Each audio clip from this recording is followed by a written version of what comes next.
Convict. Akon and Young Jeezy trying to take it easy. Only way to go. You already know this. And so, Let's get it. but if you're looking for me, I'll be on the block of my thing, possibly sitting on a drop down, because I'm a rider. Oh yes, a soul survivor. Yeah. So everybody know the game don't stop, trying to make it to the top for your get now. If you a rider, oh yes, a soul survivor. Let's get it. Tonight I can't sleep. We living in first they give us the work, then they throw us in. Hello everyone and welcome back for another episode of Phillie Fanatic Dudes. I'm Aiden, your guest host, and later on in the show, my brother Gavin will be breaking down the Philadelphia Eagles' chances against the Los Angeles Rams in today's NFC divisional round matchup. But first, we'll be breaking down yesterday's AFC divisional round game between the Kansas City Chiefs and the Houston Texans. The game was played yesterday afternoon at Arrowhead Stadium in Kansas City, and it was a sensational game by Travis Kelce, who looked like his old self yesterday, bringing in 7 catches for 117 yards and a score.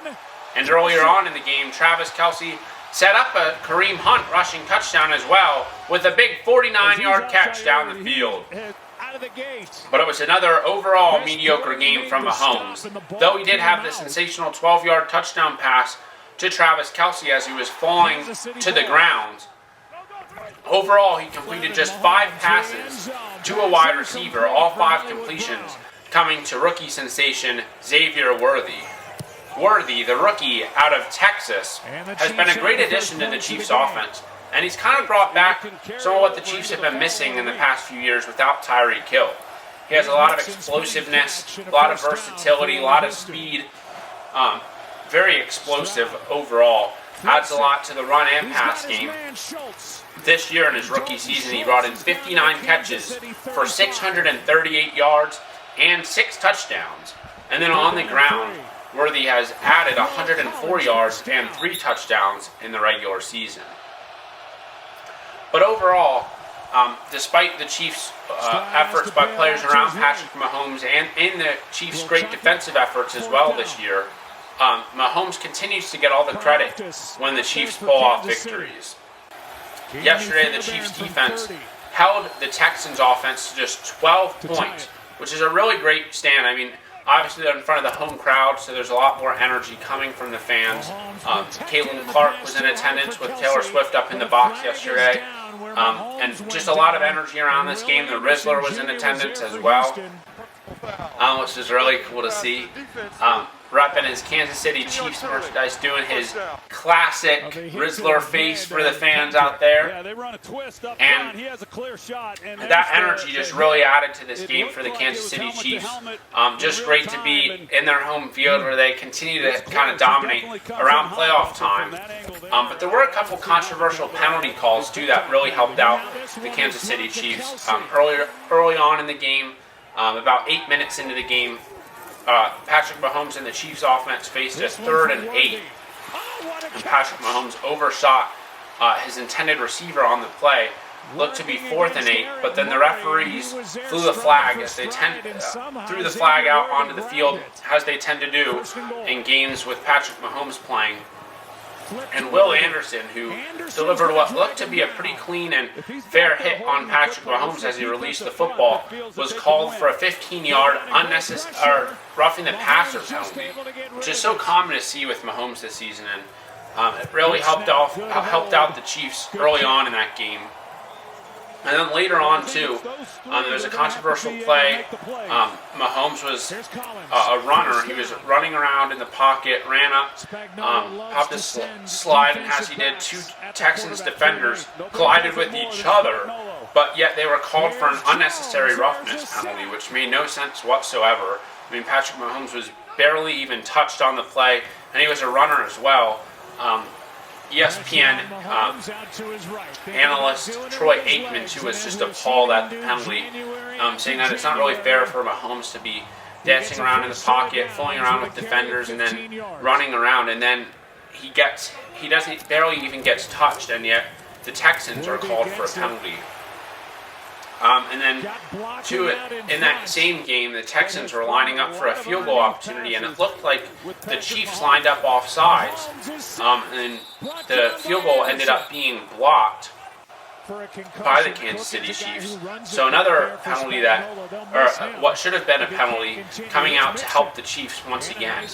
And the Chiefs are now 7-0 in a games officiated by referee Clay Martin. So a lot of people out on the internet have been talking about how Martin and his crew kind of tend to benefit Mahomes when he's playing, especially in front of the home crowd. Mahomes getting a lot of controversial penalty calls this season. That was kind of on full display yesterday against the Texans. And in another play, too, Mahomes was running towards the sideline. He barely got pushed out of bounds, and he made it seem like it was a much bigger shove by the Texans defender. He flew his arms about as he went out of bounds, trying to get the referees to throw another penalty. Fortunately, that time the referees did not budge. So, I mean, the Chiefs won that game 23-14, took a safety late in the game, too, to kind of just waste out the clock, so the Texans couldn't really do too much. I mean, the Texans' offense really couldn't get too much going, but when you're up against the referees, too, in a big game like that, your defense is kind of limited in what they can do and sort of their game plan against Patrick Mahomes, who's difficult enough to face, and it's even more difficult kind of when he gets the benefit of the doubt from the referees and the crew that's tasked with refereeing the Chiefs games. Will Anderson, after the game, even said that he knew going into this game that they'd be kind of against the referees. Made a couple big plays that were the one early on that I mentioned earlier, the roughing the passer penalty that should have led to a 4th and 8, when in fact it was called a penalty and moved the Chiefs up 15 yards. The Chiefs still won, so they'll be moving on to the AFC Championship game in Arrowhead at 6:30 next Sunday, and they'll be facing the winner of the Bills-Ravens game, which will be played later today. This season, the Kansas City Chiefs were able to beat the Ravens by a score of 27-20 in the home opener. They held Derrick Henry on that September 5th game to just 48 yards rushing, or 46 yards rushing. But Lamar Jackson was able to run for 122. The Ravens still fell short, though. That game was played in Arrowhead. But I think the Ravens, though, as the season's gone on, that was just the first game of the season. They've just become really dominant as the season's gone along. A lot of big playmakers. Zay Flowers, obviously, as a wide receiver. Lamar Jackson, phenomenal quarterback season for him this year in the MVP conversation. And then Derrick Henry, too. I mean, as I mentioned, he was held to just 46 yards in that first game. But since he's been one of the best running back additions in the NFL this year, Saquon Barkley being probably the biggest difference maker for the Philadelphia Eagles. But Derrick Henry's had a great season, too. And when you add him in and a mobile quarterback like Lamar Jackson, it really makes it difficult for the defense to handle that. But the Ravens will have a tough task ahead of them later today as they take on the Buffalo Bills in Buffalo. The cold weather will be a big factor in that game. Josh Allen having a great season as well. He's also in the MVP conversation. James Cook has really kind of got the offense going for that Buffalo offense. So that's been pretty cool to see from the Buffalo Bills. But I think the Ravens will be able to handle them just because of the versatility of their offense. Defense has played pretty well too. All those Ravens teams, all the teams really coming out of that AFC North, they're always pretty physically tough and physically dominant. So we'll probably see another physically dominant game from that Ravens team. And Josh Allen, as great as he's been the last couple of years, he always tends to fall short in some of the bigger games. He's been to some AFC Championship games, falling just short to Patrick Mahomes. I think this year he'll fall just short to Lamar Jackson, Derrick Henry, and that Ravens offense. But if Kansas City was to face off against the Buffalo Bills in the AFC Championship game next Sunday, they did lose to the Buffalo Bills in Buffalo earlier this season, 30-21. But that game, as I mentioned, the Chiefs were on the road, and Buffalo is always a difficult place to play in. So if the Chiefs did end up playing Buffalo this season, they'd be doing it in front of their home crowd, which always makes a big difference, especially in the playoffs. So that'll be interesting to keep an eye on. And later we'll be bringing you some discussion too about yesterday's matchup between the Lions and the Commanders. Just a great game overall, really good. Offensively explosive game, but the Commanders were able to pull off the 45-31 victory. Sensational rookie quarterback Jaden Daniels, who's just been phenomenal for Washington this season. Washington under first-year head coach Dan Quinn, too. He's made a big difference for the Commanders this season. And just overall, the Commanders have been a really great team to watch this season. Terry McLaurin doing what he tends to do. Another 1,000-yard season for him, 13 touchdowns this year. Another big touchdown yesterday against the Detroit Lions. And what really hurt the Lions in this game was the frequent turnovers they had. They had 5 turnovers. One was a pick 6 off Jared Goff. Jared Goff threw 3 interceptions in this game. It's just really tough to win a football game when you have 5 turnovers. Ben Johnson, their offensive coordinator, in talks to become a head coach next season, possibly with the New Orleans Saints or possibly even the Chicago Bears or Las Vegas Raiders. So it'll be an interesting to see where he maybe ends up next season. A lot of creative plays early on in the game, but one of them was just a little too much. The Lions were already down, and they had a trick play where Jared Goff shoveled to Amon St. Brown, who then paddled over to Jameson Williams, but instead of just throwing it away or taking a hit or running out of bounds, he decided to throw, and the pass was intercepted by the Washington Commanders. But 45 points as well for the Commanders' offense. I mean, that's just pretty exciting for them to be in the NFC Championship game next Sunday, whether that'll be against the Philadelphia Eagles or the Los Angeles Rams. Just a really exciting season for Washington, and to reinvigorate their fan base who's been used to losing for so long. It's kind of cool to see them be in the NFC Championship game next weekend. And that game will take place next Sunday afternoon, right before the Kansas City Chiefs game. Kickoff should be slated for around 3:30 p.m., and we'll bring you coverage ahead of next week's matchups as well. Get you all the latest news going on around the NFL as we head into championship weekend next Sunday afternoon. But until then, stay tuned, watch some of our coverage, and we hope to see all of you guys watching our videos again soon. Thank you.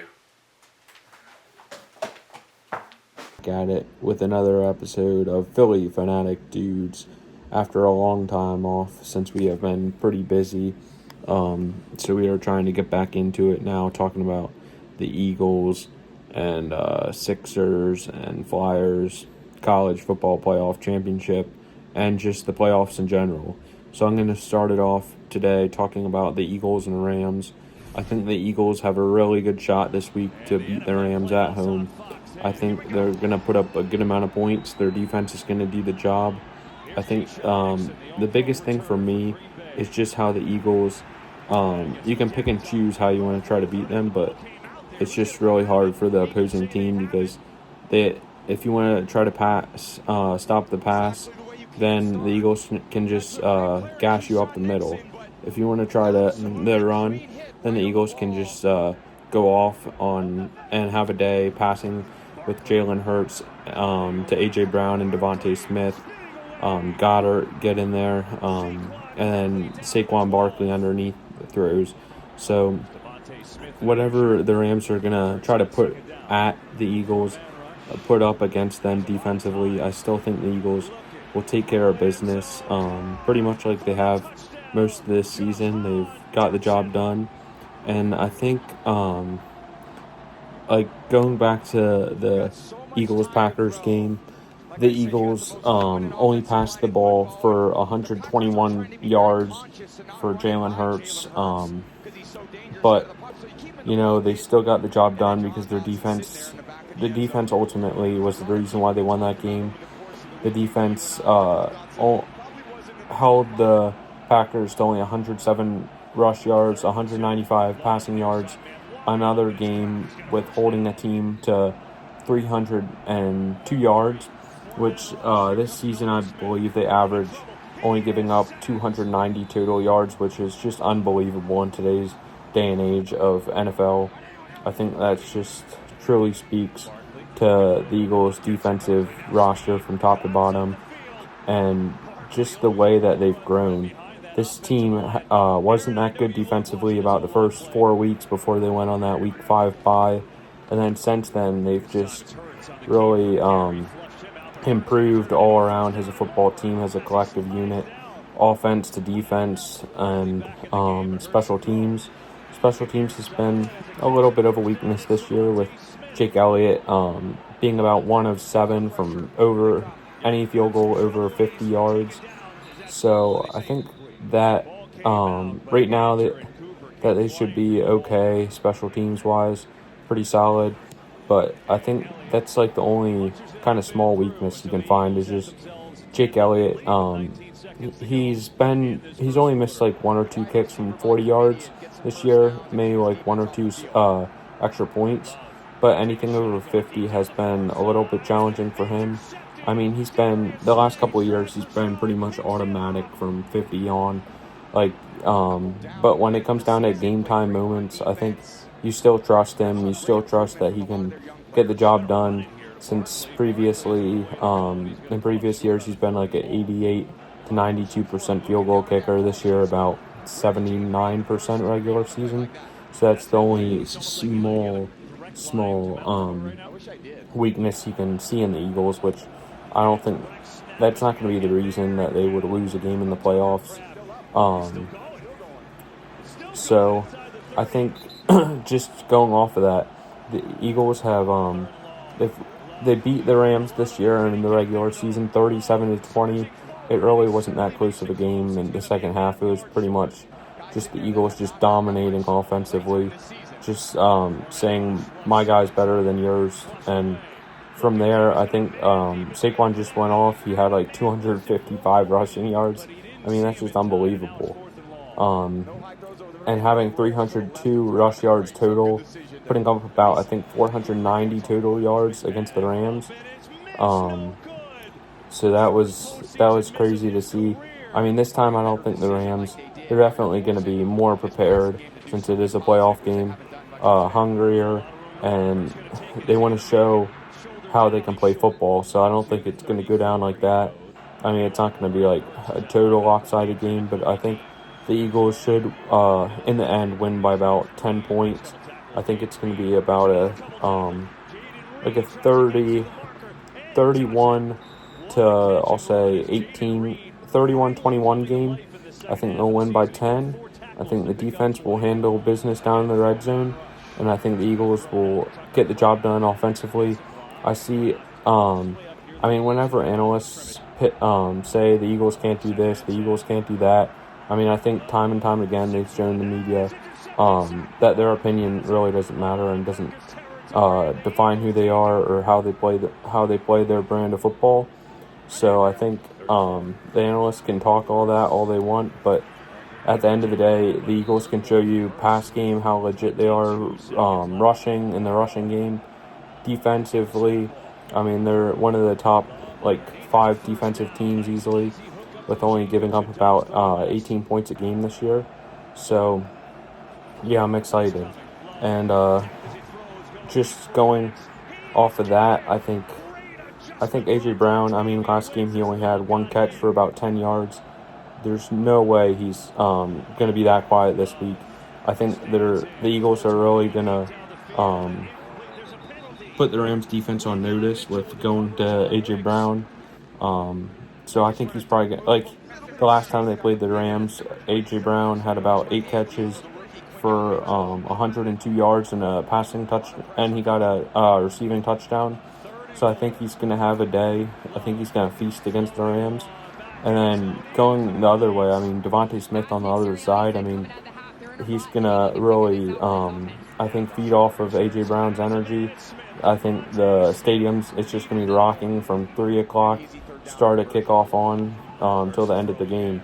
So I think the crowd's going to bring the energy, and I think that's going to help the players. I mean, I don't even know what else to say. I mean, this team is just so good, so dominant, and yeah, I'm just looking forward, and go Birds.